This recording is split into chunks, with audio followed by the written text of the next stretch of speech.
Hello dear aspirants, nines multiplications అనేది రెండో video చూద్దాం. చూడండి ఫ్రెండ్స్, ఇది 4 డిజిట్ నెంబర్ అండి, ఇది కూడా 4 డిజిట్ నెంబర్. ఈక్వల్గా ఉండేటప్పుడు ఎలా చేయాలని మీకు చెప్పాను ఇప్పుడే ఒక వీడియోలో.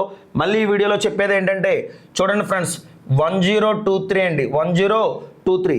9లో 3 పోతే 6 అండి, 9లో 2 పోతే 7 అండి, 9లో 0 పోతే 9, 9లో 1 పోతే 8 అండి. రైట్ అండి.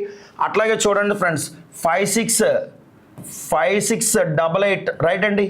9లో 8 పోతే 1, 9లో 8 పోతే 1, 9లో 6 పోతే 3, 9లో 5 పోతే 4 అండి. అట్లాగే చూడండి ఫ్రెండ్స్, 1 మైనస్ చేస్తే 7280 అండి. సో 9లో 0 పోతే 9 అండి, 9లో 8 పోతే 1 అండి, 9లో 2 పోతే 7 అండి, 9లో 7 పోతే 2 అండి. చూడండి ఫ్రెండ్స్, 8999లో మనకు వచ్చేది ఏంటంటే 8998 అవుతుందండి. 9లో 8 పోతే 1 అండి, 9లో 0 పోతే 9లో చూసుకుంటే కనుక 9లో 9 పోతే 0 అండి, మళ్ళీ 9లో 9 పోతే 0 అవుతుందండి, 9లో 8 పోతే 1 అవుతుందండి. అలాగే చూడండి ఫ్రెండ్స్, 5683 అవుతుందండి. 9లో 3 పోతే 6 అండి, 9లో 8 పోతే 1 అండి, 9లో 6 పోతే 3 అండి, 9లో 5 పోతే 4 అండి. రైట్ అండి. ఇక్కడ చూసుకుంటే కనుక మనకి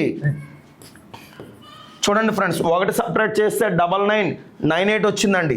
అలాగే చూడండి, 9లో 8 పోతే 1 అండి, ఇది 0, ఇది 0, ఇది 0 అండి. రైట్ అండి.